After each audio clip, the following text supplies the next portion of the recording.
You're listening to the Talking Headways Podcast Network. Talking Mondays. Keep moving on. Keep moving on. Talking Mondays. Keep moving on. Keep moving on.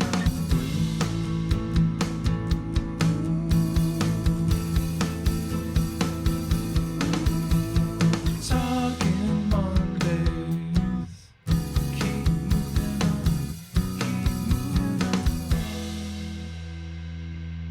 Happy Monday. This is Mondays at the Overhead Wire, sponsored by our super generous Patreon supporters. I'm Jeff Wood, your host, and joined by, that's right, every Wookiee's favorite right-hand man is here to talk about the news. We're Han Solo today, but we've got some interesting topics to cover, so let's get started.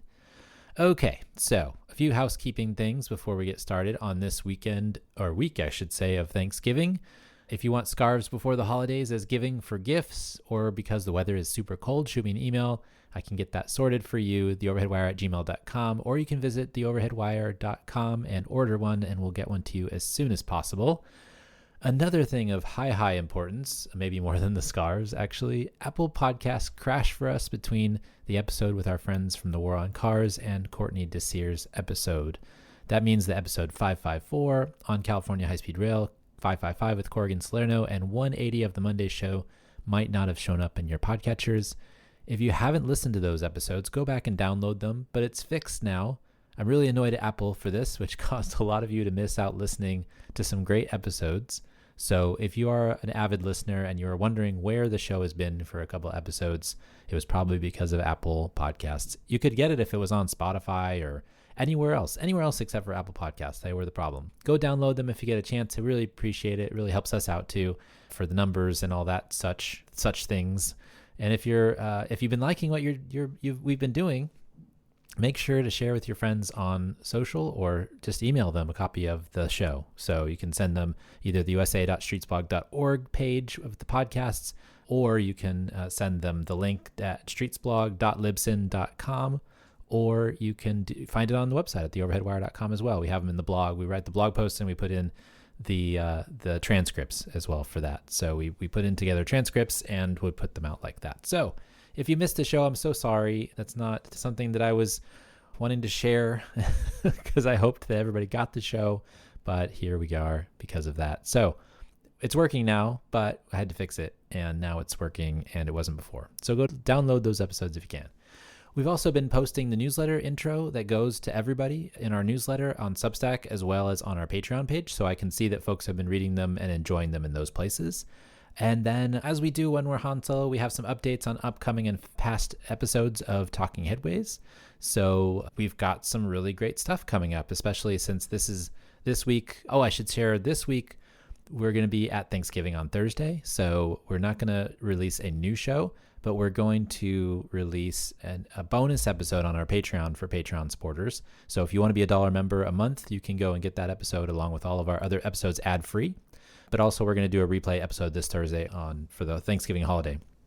So I just want to let folks know about that. We already did release our episode, the bonus episode on Patreon, so go check that out if you haven't. It might be showing up before you if you're a Patreon subscriber before this episode, but if you are a regular subscriber through podcatchers, otherwise, then you might not see it. So go to patreon.com/theoverheadwire, and you might get that one as a little bonus for folks who might be craving some Talking Headways stuff, but we're not going to do a new show this week. We'll do a replay show because it is Thanksgiving, and so coming home after eating and putting together a show is not the most fun thing in the world.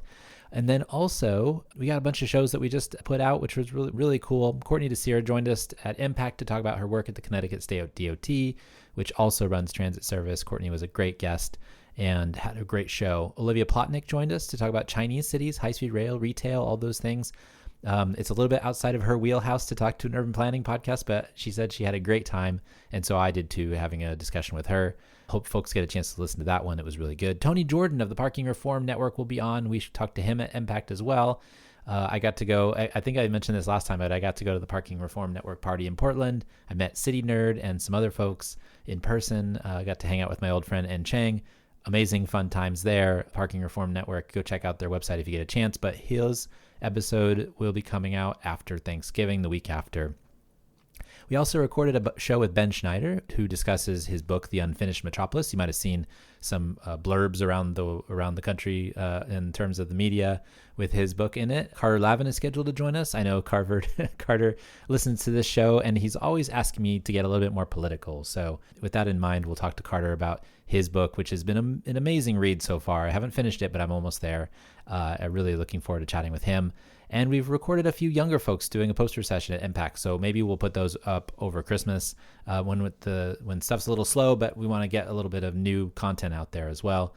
Also, in January, we've got a plan to talk with Danny Perlstein of the Writers Alliance to come and talk about the 1-year anniversary of congestion pricing. Jake Berman is coming on the show to talk about his book, The Lost Subways of North America. I got a big stack of books on my desk for early next year, so a lot of book reviews coming up, and also a lot of really good discussions with folks, as well as I've got maybe like my spreadsheet that I have for possible guests is about 100 people deep, but we go through that kind of slowly. And as always, if you have some suggestions, feel free to email me. I can't promise that I'll get to them, but sometimes we get through some really good suggestions or something that I've been meaning to do or something that we want to talk about. And so it melds together. And so if you have an idea, send it my way, theoverheadwire@gmail.com, or some of you have figured out how to find my other email as well. Again, this week, we're going to do a flashback episode on Thanksgiving, but I'm going to release some bonus materials. I did release some bonus materials with Adele Houghton on our Patreon. So if you want to become a Patreon member, you want to get some bonus materials, it's about 45 minutes extra from our discussion with Adele. And I hope you guys get a chance to check that out. Yeah, we haven't done one of these in 3 weeks or so. So let's get this started. Thanks to everybody who's ordered Bus or Bike scarves. If you'd like to order one, just head on over to theoverheadwire.com. Email me at theoverheadwire@gmail.com if you want to get a bit discount for big orders. The bike-only knit scarves are back in stock.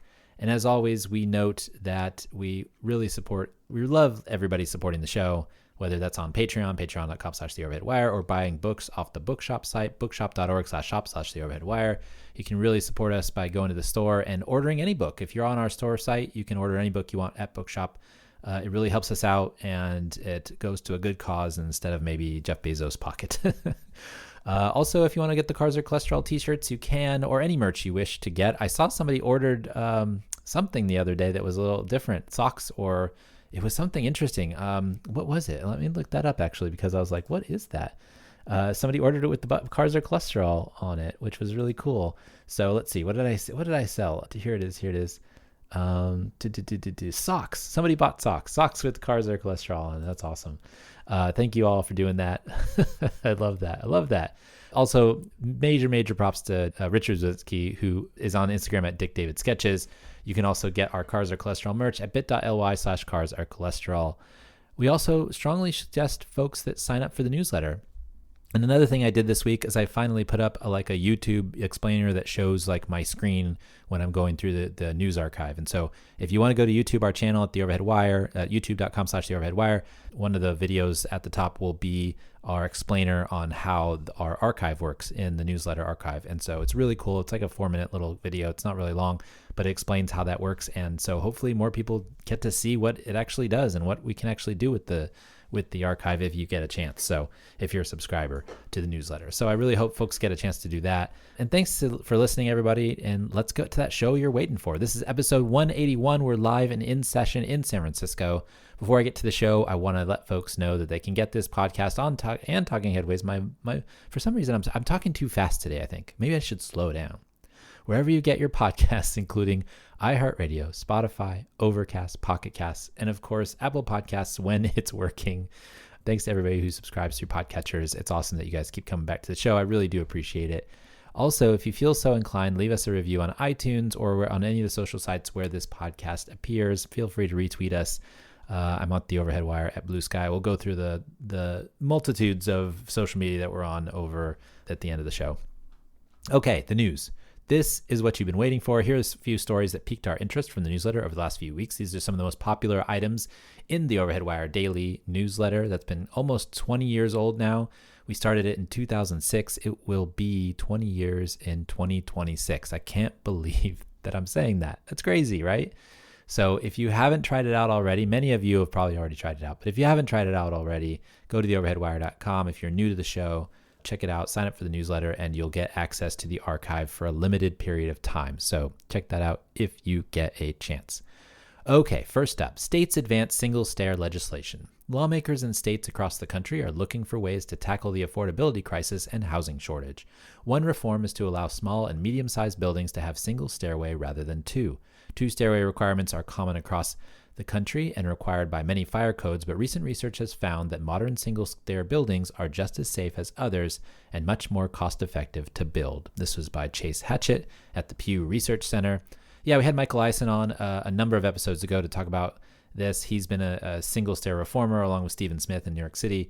Just a really good idea if you look at the math and do the mental model in your head about what it means to have single stair versus a double loaded corridor. It's a really, really big difference. And so look at those, look at those floor plans and you can see the difference. And you can put more, everybody's complaining about not having more family sized apartment buildings, single stair buildings. You can make that happen. Three bedrooms, 4 bedrooms, do it. Tram trains. In cities around the world, train tracks go to the peripheral places that many people live, but when they get closer to the city center, they abruptly end.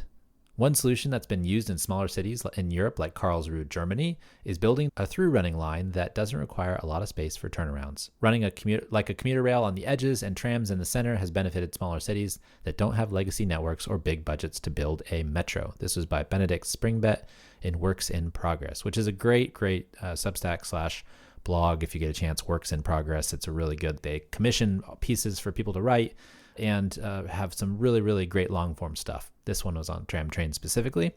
So yeah, it's a great idea. For smaller cities, yeah, if you have all that commuter rail possibility on the outskirts of town, freight rail lines, et cetera, that actually go to like city centers and places where people can get picked up, not just parking ride lots, and then you can turn into a tramway through the center city, that'd be great.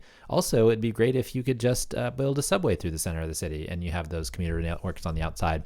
I know that a number of cities have done that. I believe I was in Rouen or somewhere in France where they actually had that happen, where they did their trams and they actually had the center city subway and then the trams on the outside. It's the same thing kind of that Philadelphia and San Francisco do as well, but with their trams. But this is more of a commuter aspect from really far away places. And it doesn't hurt that Germany and other European cities actually in those countries actually have like more compact, suburbs, but we have those sprawling suburbs and it makes it a little harder, but we can do it too.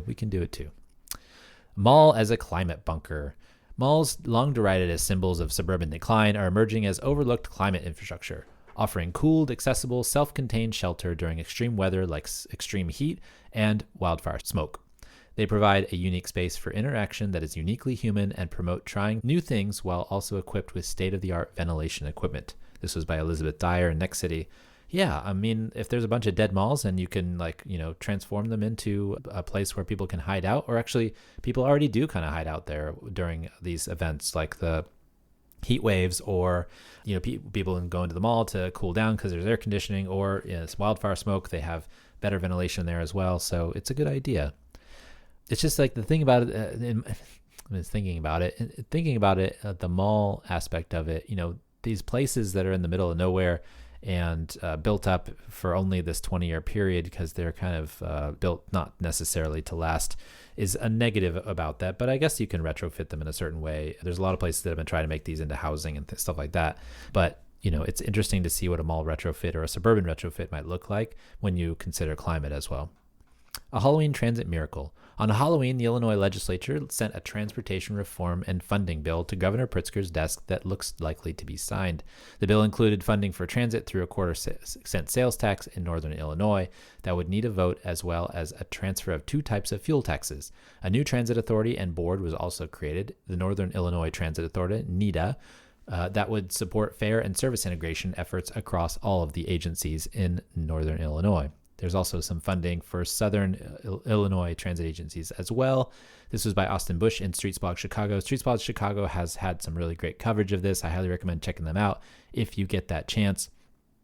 They've had a number of interviews with local movers and shakers about this, and they have a lot of detailed stuff. So if you want to learn more about this specific thing, check them out for sure. TXDOT admits to transit necessity. A draft document from the Texas Department of Transportation lays out the state's transportation needs as it expects to add 9 million more people. The report acknowledges that highways and road constructions are far outpaced by increases in drivers and that more ways to get to destinations are needed. Having a plan doesn't mean it will be embraced by lawmakers, but advocates are hopeful that it starts a conversation about transit in the state. This is by Joshua Fechter in KERA News via the Texas Tribune. I kind of fell off my seat when I saw this. I was like, what? TXDOT talking about transit?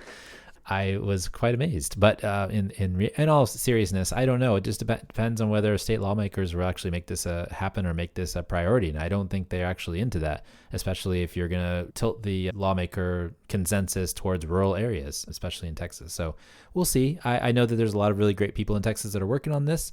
In terms of advocacy, there's a lot of folks at TXDOT that obviously see the future and know what's happening. There's friends of mine from planning school that I think work at TXDOT that are good people that I know are focused on these types of issues. And so, it's hard to change an aircraft carrier, to turn it around. Those older folks are still there at the agency. The politicians are still focused on the things that they're focused on, including road building. And, it's hard to turn something around like that. And so I applaud them for starting a conversation. Whether that conversation goes anywhere is another thing, but we'll see. Developing world needs more roads. As cities in the global south continue to grow, tightly packed urban development makes it harder for residents to move around. Sarthik Gupta suggests that wider roads and more transportation change is needed to improve agglomeration effects that will allow for greater mobility. He points to Western cities like Paris who made this change to address transportation issues. This is by Sarthik Gupta, again in Works in Progress. This is a really interesting article. And for one thing, it wasn't really quite what I expected to be when I saw the title. And I thought maybe they were saying like, oh, build more roads through everywhere. And that was kind of like the argument against that by Ben Goldfarb and folks who are thinking about ecology, road ecology. But in his idea, it's that all these informal settlements in these developing countries, cities, in places like Lagos and others, it's interesting to think about how much space there is for moving about, and so how crowded these places are. It's not like in the United States or in Western Europe or even in other countries where there are alternatives like subways or transit, or there's a way to get around that's not just sitting in traffic in the car. It could take people hours and hours to get to work every day. And so his idea is to kind of follow what places like France did and carve out roads like they did during Napoleon's time and make the roads wider and try to figure out how to fit more vehicles through there, or people generally. I am like on the fence about this. I think we often tell people in the developed world that you shouldn't copy what we did, but they, are trying to, make things better for themselves. And so it's a discussion that needs to be had about what actually good transportation in some of these cities looks like and what that means. Is it subways? Is it commuter rail lines? Does the country have enough money to build these things? What kind of places are you trying to, if you're going to do a France style rethinking of your street network and widening streets, whose buildings get demolished, who gets relocated, who is impacted by that? I think we learned the hard way here in the United States. That's not always a good thing when you're trying to do that. And also thinking about ways to get places, if there's a high enough population density, perhaps there is a way to figure out the best way to go in terms of making transportation that's mass rather than just more cars. So anyways, I think this was an interesting piece. I hope folks get a chance to read it. I know that I throw a lot of articles at you, but maybe if you read one this week, maybe read this one and go check that out. Brussels kicking out the cyclists. Conflicts between bike riders and pedestrians in Brussels' car-free zone have caused officials to ban bikes most of the day. Pedestrians had been complaining about the speed of bikes, but riders blame the lack of dedicated space for them. Bikes will now be allowed in the zone when delivery trucks are from 4 a.m. to 11 a.m. This was by Fergus O'Sullivan and Same Saeed in Bloomberg CityLab. So there's it was been so successful, the Central City car-free zone, that the pedestrians and the cyclists are getting into it with each other, which is unfortunate. And a lot of the cyclists have felt that basically there was no infrastructure for them. There's car infrastructure on the outside, there's pedestrian infrastructure on the inside, but no bike lanes and stuff that is a place for them. So they mix in with the pedestrians and then they cause more trouble. The pedestrians cause trouble for the bikes, and the bikes cause trouble for the pedestrians, and it's all a mess. And I don't know if banning people from certain times of the day is the best answer, but maybe figuring out the bicycle infrastructure part of this is the next part of the answer. Scott Weiner's next adventure. California Senator Scott Weiner has announced a run for Congress to replace retiring former House Speaker Nancy Pelosi in San Francisco. His work ethic and legislative achievements on policies ranging from housing and transportation are known across the country. But if he's elected to the U.S. House, will he be able to tackle the housing crisis with the same level of success? Adam Rogers and Mother Jones. Yeah, so Scott, has been really successful here at making legislation in San Francisco and California. He's running for the seat. I noticed that there was an advertisement by Connie Chan, another local supervisor here in San Francisco, who's also going to run for that seat, saying that she builds real affordable housing, except for she pointed to a building that Scott's legislation actually created, which is really funny. I'm not a big Connie Chan fan here, not at all.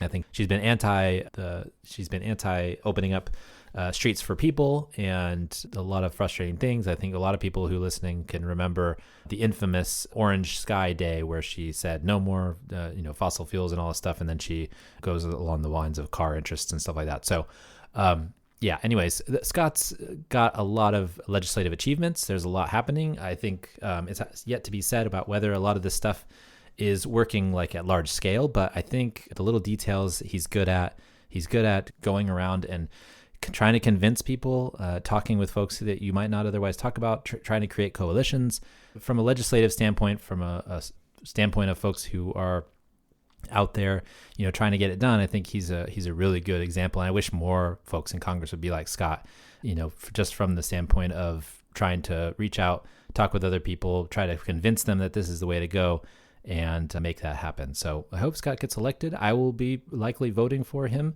And this article is a really cool kind of overview of what he's been up to. If you're not from around here, right? If you're from around here, you're probably seen all this stuff. But if you're not, you might see what he's up to. Kids create affordable housing portal. Beckett Zahidi and Derek Webster Jr. taught themselves to code during the pandemic, and in the memory of some tough housing searches with Beckett's family, they created a website that combines public data with real estate listings to help people find affordable homes. The question, though, is why these two kids came up with a site to help people find affordable homes when the city or state should have been building a resource like it. This was by Dan Levin in New York Times. Really cool portal that these kids made. Hopefully they can make it work. They're still working on it. It's still a little glitchy, they say, but really cool initiative from these two young folks trying to make a difference. Electric vehicle charging programs, actual success. The National Electric Vehicle Infrastructure Program in the IIJA continues to succeed despite being what looked like a political loser during the 2024 election. While not as many chargers have been built as the Biden administration wanted, the program couldn't be immediately stopped by the current administration and has set basic rules and guidelines for longer-term success. This is by David Ferris in Politico Magazine. This is actually quite a glowing review in general from a Politico about this program, the basically charging infrastructure.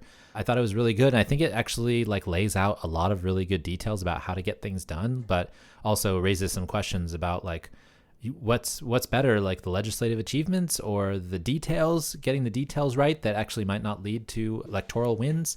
That lots of those kind of trade-offs and questions, and it's a really good article. I hope folks get a chance to read this one. I know I say that about all the articles, but I think this one, maybe in the works in progress one, might be ones that you stick your head into this time. Ditching DART. 4 cities in North Texas have intimated that they will try to leave their membership in Dallas area rapid transit in order to keep transportation money to themselves. If they were to do so, all services would stop inside their boundaries, including light rail, commuter rail, and bus service. The cities have said they will set up a new microtransit service, but many say it's not a good replacement for the regional network. Alyssa Fields in Dallas Observer. Yeah, a lot of these towns, they want, Texas has a cap on how much sales tax you can raise for transportation. And so if you give your sales tax to the transit agency, suburban areas that don't get as much bus service and say they don't see as much value, instead of paving a few roads, are going to try to get rid of their transit agency connections and take that money for themselves, which is what this is basically. It's basically a money grab. And the legislature has encouraged this to a certain extent by not actually giving them the opportunity to raise their taxes more if they want to. I don't think it's good to get rid of a couple of cities inside of a transit service area. It's silly that transit agencies have to be kind of beholden to this type of thing. But also it just kind of shows that the way that Dallas and North Texas have sprawled specifically over the years has impacted the ability of transit agencies to actually serve these places in a meaningful way, because low density sprawl is really hard to serve with transit, and that's kind of what a lot of these places have become. Okay, bonus items. California has been too lenient on DUI and drunk driving, often letting repeat offenders go unpunished for the damage they cause. In one instance, a woman had racked up 16 DUIs and still got off with probation. This was in Cal Matters. What an insane situation. We allow all these people to get off. They should be going to jail after their third or second time DUI. One time is okay, I get it. Maybe, nobody should ever drive drunk. The first thing, nobody should ever drive drunk. There's so many opportunities to get alternatives. You can have your friends drive. You can have an Uber drive you. You can call a taxi, all those things. Don't worry about leaving your car somewhere. The parking ticket is not worth the lifetime of possibly having killed somebody. With that being said, if you get 1, 2, maybe 1, 2, 3 strikes, you're out. That's like a thing that happens in most places for criminal offenses. But 16 DUIs, you couldn't like put her behind bars or take away her car or take away the opportunity for her to drive ever again. Make sure she's like has a breathalyzer on every single ignition that she ever puts her keys into. That's insane and stupid. And I can't believe we're putting people at risk like this. Her and the people that are, opposite her on the roads, pedestrians, cyclists, transit riders, everybody else. Silly and ridiculous.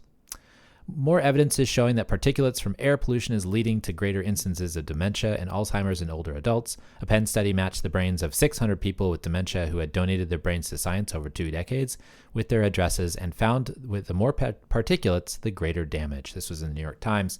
We'd known this for a while, that basically air pollution is causing a lot of these brain issues with people, Alzheimer's, dementia. It causes respiratory illnesses. It causes asthma. It does all this stuff. This is all from basically cars and heavy equipment, from trucks, from roads, people living near them. And this is the connection. They're making the connections scientifically. It's continuing to come. So when we build these roads through places, when we continue to expand the lanes on major highways, this is what happens. We have more dementia, more Alzheimer's, more brain issues, more respiratory issues, more health problems overall. Kind of a side note, congrats to Robin Hutchison on her appointment to be the chair of the Met Council. Robin was kind enough to join us on our 2020 election night live show. And though I've known her since her days in Salt Lake City, I've always been impressed with her vision and her kindness, and hopefully she'll make a great chair to the Met Council. Congrats, Robin, and I hope you do really well. Truck and bus driving jobs require commercial driver's license, but recent restrictions implemented by the Trump administration has led some bus drivers in Park City, Utah, scrambling to become citizens or find different work. The new rules, passed without a public comment, state that drivers must have a permanent residency or be citizens. 97% of the 200,000 commercial driver's license holders without these requirements will have to exit the market. KPCW in Park City, Utah. Los Angeles is set to nearly double water recycling by 2027, lessening the reliance on imported water and building resilience in droughts. This means that certain sources like Mono Lake will be able to regenerate, and wastewater will be used for drinking water in LA for the first time in 2028. Flooding in Valencia, Spain took a heavy toll last year, and researchers found that many of the victims were trying to get their cars from garages when disaster struck. Locals are now asking governments to consider transportation that is less reliant on cars in a move to create more resilience and adaptation. This was in Climate Change News. Yeah, so all these people, the floods were coming and they were worried about their cars getting flooded, and they were going to get their cars, and then their cars got flooded and they got flooded and they got killed. So the auto dependency led to their deaths in that way, and that's really frustrating. And so if people had different ways to get around, maybe they wouldn't worry so much about whether their car got flooded or whether they needed to move it so fast. I mean, I understand the fear. I understand maybe you can get away with it, but some of that stuff, water is really dangerous. Water is really heavy and tough. It is not forgiving at all. In order to save money, St. Louis Metro is 3D printing parts for older buses and trains. The parts have been discontinued or are custom, and the agency has saved over $48,000 by doing it. Railway age. New research in Nature Cities shows that European cities with subway networks have less driving than those with trams or other transit options. The study found that the difference in mobility will also determine whether growth will create more transit or car trips. This was in Tech Explorer. I feel that that's really interesting. So basically, if you are taking the subway, you are probably going faster and getting places sooner, and actually it's more comparable with a car trip, especially in a major city, and so more people are going to take them. But if you're in a tramway or buses, they probably go slower than driving, and so you're not going to have that alternative. I think that's a really good idea. I wish more cities would build metros. I think metros are probably the best way to go in terms of getting people to places faster. Here in San Francisco, we have a good bus network. The trains and the buses come somewhat frequently. I wish they were more frequent. And you can get to different places around the city, but it pales in comparison to what a subway can do. You can get from 24th Street Mission to downtown San Francisco in like 8 minutes. It takes you 20 minutes on the J Church. And so 25 minutes on the J Church, it's a big difference, obviously, in terms of how fast you can go in a city with a tram. Even the J Church has an underground section. It still takes 25 minutes. So, and I think that's frustrating to folks. We should have subway networks all over this city and in Oakland and in other places around the city, more to the tune of like Paris or London or China or Japan or wherever else. We just need more subways. And I think you can get more people out of cars by having more subways because people can get places faster. Speaking of subways and speaking of places like Hong Kong, this is from my intro to the newsletter. I put this out. I think this might be interesting to folks, hopefully, and I'm going to read it right now because I think it might be stirring up some ideas. This video from the Flying Moose is from several months ago, but it's the best explainer I've seen on Hong Kong's rail plus property model of developing the MTR subway network. What they are clear about is that you can't just prop up this type of system overnight. It takes decades of planning and lessons learned to get where they currently sit in terms of fiscal and operational sustainability. But it also got me thinking about city building and who is on the receiving end of profits from development and who is left holding the bag. During Impact 2 weeks ago, I was asked by a friend what I thought of California Forever, a development project set between the Bay Area and Sacramento funded by billionaires, which would create a whole city from scratch. Now the program is looking to be annexed by approximate local cities, taking advantage of their current fiscal pain. My initial and visceral reaction is to oppose it, no matter how good the planning or urban design. It was hard for me to come up with a reason until now that wasn't just, I don't like rich people spending $1 billion to buy land for a city because they don't like the voters in theirs. But slowly it's come into focus as my thinking on Commonwealth and value capture evolve. The first reason for disliking the current plan is transportation. The city will likely build with new urban principles and be walkable, but it will still need to be connected by public investments and infrastructure to the rest of the state. In the eyes of these developers, that doesn't mean being part of a high-speed rail link between Sacramento and the Bay Area or expanding BART to the community from Bay Point. It's more likely that highways will be expanded as this place will be a commuter town. More VMT, more cars on the road, less actual value, and more status quo thinking. That's just a minor quip compared to my next point, however. New towns and new places from scratch should be the project of public policy, and like the Rail Plus Property Development Program of the MTR, the value created by them should not go to land developers alone, but rather back into the community, whether that's transportation or housing investments over the long term. I know California Forever has a community benefits agreement planned with over $500 million, but that's pocket change when it comes to the amount of value this land will generate over the long term if you build a whole new city on it. It's a bread and circuses type gesture. Thinking back to our discussion with Daniel Wartell London about growth and running government like a business, the decision in New York City was made to make public investments that primed private development that could be taxed.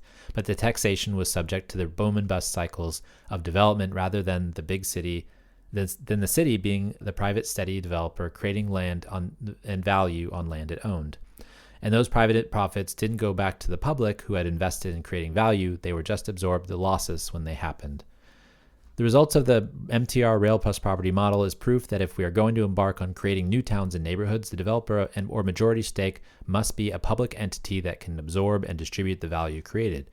But we don't need only to look to Hong Kong to see where this works, though the example is very illustrative. On a micro scale, we can see this type of process work with affordable housing today in places like Montgomery County, Maryland. A government agency, the Housing Opportunities Commission, makes investments in new development by private developers, but since they are the majority owner, the profit is used to subsidize affordable housing in a market rate building.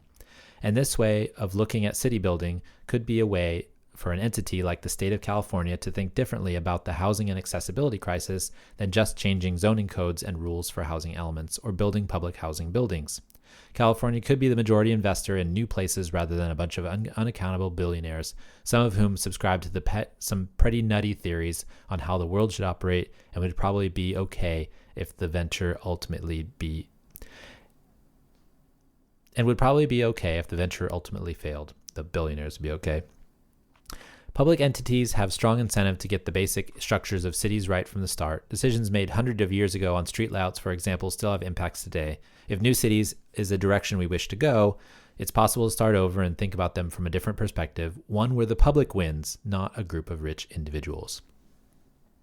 So basically, I've been thinking a lot about what I talked with Daniel Wartell London about his book, The Menace of Prosperity, about it's kind of more progressive thinking in terms of value and democratic socialist way of thinking about things. I would say if you want to put a political moniker on it, The idea is that, basically, as I mentioned, we actually build these places, we put public money into them, and then the private sector actually gets all the value out of them now as it works. But we should be putting value in and getting value out. The public sector should be the ones getting the value out and being able to distribute to people. This is a very capitalist way of thinking of things, but also a redistributive way of looking at the profits, right? The profits shouldn't go to the private sector if the private sector is not the one who is investing in it to the extent that it's making money. The idea of building a new town isn't a new thing. It's not like it's proprietary or you can put a patent on it. So why not make that something that we value and create value from that generates value for all of us? That's the idea. New research from the University of Toronto finds that 51% of fertility rate decline in the United States can be attributed to housing cost increases. If housing costs remain flat, researchers believe that there would be 13 million more children. Realtor.com. The Trump administration wants to eliminate the ability of state DOTs to flex funding as well as cut transit funding out of the Highway Trust Fund completely, a long-held goal of conservative-leaning think tanks. But getting rid of the transit funding mechanism won't fix what's ailing the trust fund, a huge deficit in gas taxes compared to spending. Streetsblog USA, as well as T for America. Oh, also, Sam Graves, who's on the House Committee, the House Transportation and Infrastructure Committee, said this is like a non-starter or something the other day. So I don't know if it's actually going to come to pass, but we'll see. I think the think tanks are trying to start to dig their heels in about what they think they should do about a lot of things. And I think they're going to come up against a lot of pushback on a lot of these crazy ideas and stupid ideas like this one. And finally, inconsistent data is used to estimate future water needs in Utah, leading to state auditor to believe that cities are overestimating need and underestimating conservation efforts. Cities need to know how much water is available to allow new development. This was in the Salt Lake Tribune. Yeah, so this is kind of the same thing that's happening in Arizona. They need to have plans for the same amount of water that they need for the development that they're building. And so cities in Utah are being very conservative about it, apparently, which is okay. I think that's fine. But the auditors thinks otherwise and thinks they can do better and build more, which is also fine. I guess you need more housing and stuff. But I think the sprawl is what causes the problem. You got every housing unit that's on an acre or a half acre is different from a water perspective than a housing unit that's in an apartment complex. So maybe they should build more of those. That's my opinion.